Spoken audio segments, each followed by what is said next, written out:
Hey everyone, today I want to discuss something that we all think at one time or another, and that is you look at a player and you see how they're playing through phrases and lines, and you ask yourself, how in the world are they doing those phrases like that? Is that something they just come up with off the top of their head?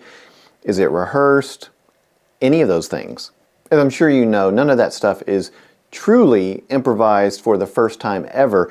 You do have to teach yourself at least the technique of going through certain passages or phrases or scale fragments in order that your fingers can do it. So don't beat yourself up. You do need to learn technique and learn how to phrase in certain ways so that those improvisational moments can happen in your playing. When you learn a scale like this is a major scale. Are you truly ever going to play it like that inside of a song? Probably not. And one of the best ways to learn any sort of technique in your playing is to make it smaller, make it more finite, something that you can wrap your fingers around, and your brain too. So what I encourage a lot of students to do is fragment practicing. So a scale fragment would be perhaps the last two strings that we played. Right there. And this happens to be in the key of G, by the way. So instead of practicing the entire scale, you might learn it that way just so you know what the shape is. But instead of practicing the entire scale all at once, a lot of students will spend time doing this. They're practicing just a very finite portion of the entire thing in order to work on their alternate picking, their string crossing, whatever the case may be. It's just always better to take small chunks. And a matter of fact, when you do small chunks and you work on speed, for example, it's easier for your brain to memorize a small chunk like that, and then you can piece all those small chunks together for longer lines. But that's something that I've discussed in speed videos, where you do need to practice small things that your brain can kind of just look at as one small chunk and you can repeat it. And that's kind of sort of what we're going to do today. But really what we're going to do is just kind of make a scale fragment a little more interesting, not only for your practice time and your fingers, but it's where you can start to create melodic phrases out of it. So here is the scale fragment. I'm going to play it slowly for you and put it on the screen.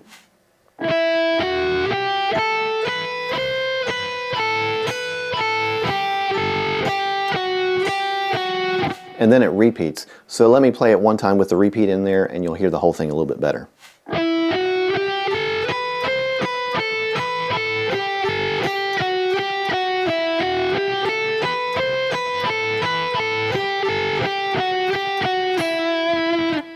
All I've done is I've taken one scale fragment from the G major scale and I've broken it up into a pattern that sounds to your ear a little bit more melodic.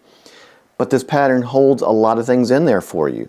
If you are one of those players who is working on your alternate picking, this is a great thing to work on because not only do you need to alternate pick the entire thing, but you also need to cross strings, and you do it a couple of times.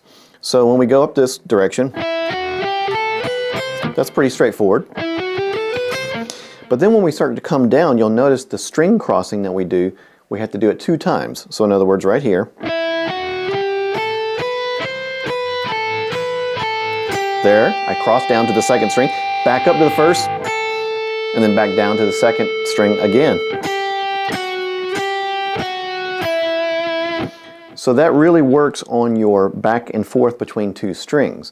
Kind of like if you were to do the Paul Gilbert lick where he goes.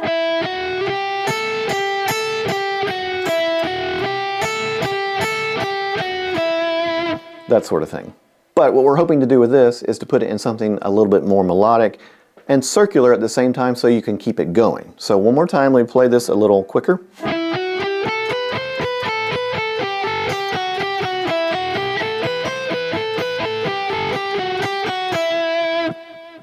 Now I would do a couple of things with this. I would practice it individually, like we just did, just in that one fragment, until I get the pattern down.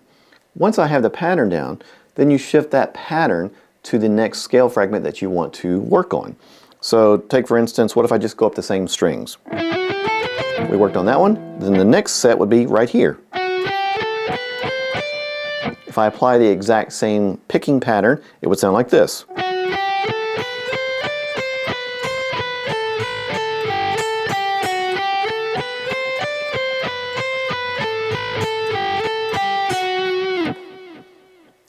And you can continue on up the fretboard if you want. You can obviously apply it to other strings. So say you're really good at the first and second strings and you don't really need to spend so much time on those. Obviously take it to other strings where you are not so good. So if your worst strings happen to be the 5th and 6th, do it down there.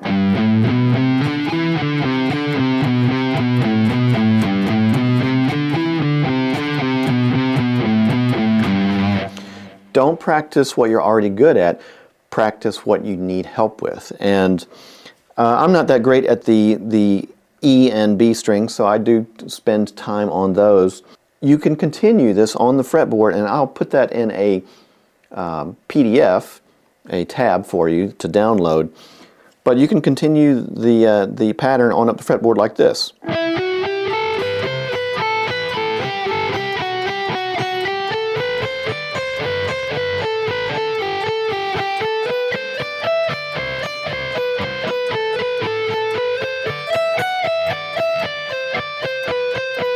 And so on and so forth.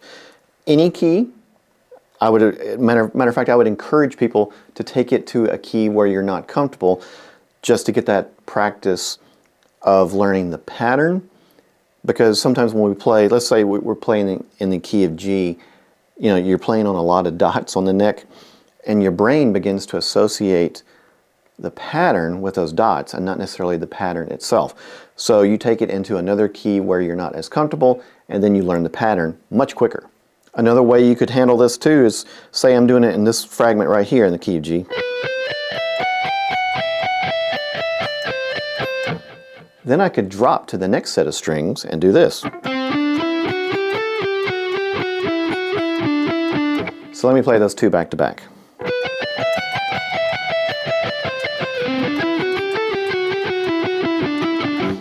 So that's a real position shift right there, and much harder, but that's just another way that you can kind of be innovative with it and come up with something for a different picking practice. But this whole video is really about just doing it on one set of, or one pair of strings,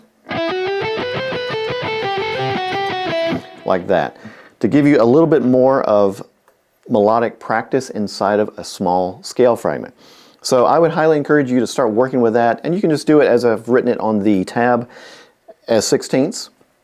But you know, obviously you can play it as 8th notes or whatever to make it more comfortable. Get the pattern down. I just started teaching a student this yesterday, and a young guy, and he picked it up right away, and he hasn't really even done that much picking practice. So it's not that hard, but you can make it as hard as you want to by trying to play it quicker and quicker, of course. Keep working on picking patterns like this, because obviously the more you learn new patterns, the more they're going to come out in your improvisation, and that's something that's going to make you want to play more and improvise more. If this content was helpful to you, please make sure to hit that like button. It really does help my channel.